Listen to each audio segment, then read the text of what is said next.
আমি যদি চোখ থাকতে কানা, মুখ থাকতে বোবা আর কান থাকতে কালা হতাম তাহলে মনে হয় কোনো সমস্যাই সৃষ্টি হতো না।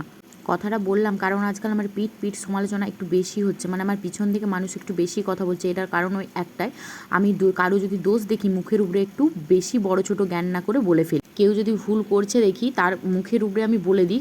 কাউকে তেল মেরে চলতে আমি পছন্দ করি না, এটাই হচ্ছে আমার মেন প্রবলেম। সেই সব সমালোচনাকারীদের উদ্দেশ্যে আমি অনেক কথাই বলতে পারতাম, কিন্তু ওই যে অবুঝ মানুষদের সঙ্গে বেশি তর্ক করে নিজের মূল্যবান সময়টুকু নষ্ট করার কোনো প্রয়োজন নেই। এখানে আমি কারো নাম উল্লেখ করিনি, কেউ কারো নিজের গায়ে মাখবেন না। সো হ্যালো এভরিওয়ান, কেমন আছো সবাই? আজ ছুটির দিন, বর বাড়িতে থাকবে আর আমাকে দিয়ে কিছু রান্না করাবে না, এটা হতে পারে? সন্ধ্যাবেলা বাইরে দিয়ে যে বৃষ্টি শুরু হয়েছে তেমনি ওনার ইচ্ছা হয়েছে, হুকুম, যে মুড়ি পেঁয়াজি বাদাম ভাজা এইসব খাবে। মুঁহ দিয়ে जो निकाल आया वो तो करना पड़ेगा। হে হে, হিন্দিটা আমি একটু বেশিই ভালো বলি, কিন্তু এই হিন্দি দেখে কেউ আবার হেসো না যেন। দেখো, তোমাদের সাথে গল্প করতে করতে প্রথমবারের পেঁয়াজিগুলো কিন্তু আমার সুন্দরভাবে ভাজা হয়ে গেছে, বেশ লাল লাল হয়েছে। পাশে পেঁয়াজি ভাজা বসিয়ে দিয়ে আর এক পাশে আমি অ্যাকোয়াগার্ডে জলও ভরে নিলাম। ওই অ্যাকোয়াগার্ডের জল ভরতে আমার কী যে বিরক্তি লাগে, ওই সারাদিনে ঝিরিঝিরি করে পড়বে। এটা যে শুধু মদনার একার জন্য করছি তা কিন্তু নয়, এটা আমরা সবাই খাবো। আর হ্যাঁ, ওর নামটা কেন মদনা হয়েছে এটা একটা অন্য ভিডিওতে বলবো, ঠিক আছে? বৃষ্টির দিনে কিন্তু ওই মুড়ি পাকড়ি দারুণ লাগবে। তো চলো, ওর জন্য এখানে রেডি করে নিয়েছি, তো ওকে যেয়ে দিয়ে আসি। আমি রান্নাঘরে রান্না করতে গেলেও আমার বাচ্চাটাকে তো সামলাচ্ছে, এটাই অনেক। আর এদের বাপ বেটির দিকে দেখো, কি বিন্দাস লাইফ, খাটের উপরে বসে আছে, বাইরে বৃষ্টি পড়ছে আর আমাকে বলছে চা নিয়ে এসো, বাদাম ভাজা নিয়ে এসো, চপ নিয়ে এসো।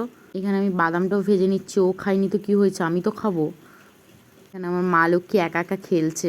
পেট ভর্তি থাকলে মোটামুটি কারো কোনো জ্বালা নেই, কিন্তু ওর একটা দোষ আছে, ও খেতে চায় না। মানে খুব অল্প পরিমাণে খায়, যে মিনিটে মিনিটে খিদা পেয়ে যায়। এক চামচ হয়তো খাবার খাই তো খাই, নাই তো নাই, এরকম ব্যাপার আর কি। গুলা দেখো না, কি একটা দেখছে, বাঘের থাবা বসাবে বলে কিছু একটা তো দেখ। সকালে ঘুম থেকে ওঠা থেকে রাতে শুতে যাওয়া অবধি শুধু খাওয়ারই চিন্তা, কখন কি খাওয়া হবে। এই মুড়ি বাদাম ভাজা পকোড়ি খাওয়া হলো, তারপরে আবার আটা মাখাতে হবে, নাহলে আবার রাতের ডিনারে লেট হয়ে যাবে। বাড়ির আবার একটা বড় সমস্যা আছে, সবাই এক একজন এক এক রকম রুটি খায়। মানে আমার বাবা খায়, মানে শ্বশুরমশাই খায় গরম জলের আটা, সে মানে তার দাঁতে একটু চিবাতে প্রবলেম হয়।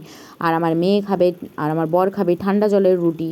সমস্ত কাজ হাসি মুখে করতে পারলেও এই আটা মাখানার আর জল ভরার কাজটা আমার সব থেকে বেশি কষ্টের লাগে। কষ্ট হলেও কি আর করা যাবে, ধার করে খেতে হবে যখন, বেলা করে আর লাভ কি। এখানে আটা মাখানা রুটি বেলা সব হয়ে গেছে। আজ আমার শাশুড়ি মা বাড়িতে ছিলেন না ওই দিন, কারণ উনি গেছিলেন দাঁত তুলতে।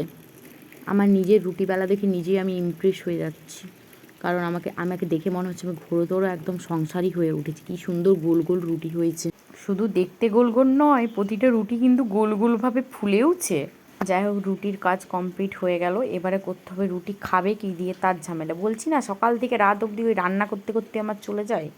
ওই যে বললাম শাশুড়ি মা দাঁত তুলে এসছেন না, ওনার জন্য একটু আমি সুজিও বানিয়ে নিয়েছিলাম, এখানে দুধ আর সুজি দিয়ে। রুটির কাজ তো হয়ে গেছে পুরো কমপ্লিট। তারপরে এখানে রুটি খাওয়ার জন্য আমি একটু তড়কা করে নিয়েছিলাম। যাই হোক, বাড়িতে তড়কার ডাল না থাকার জন্য আমি মুগ ডাল দিয়েই তড়কা করেছিলাম, কিন্তু তড়কাটি খেতে বেশ ভালো হয়েছিল।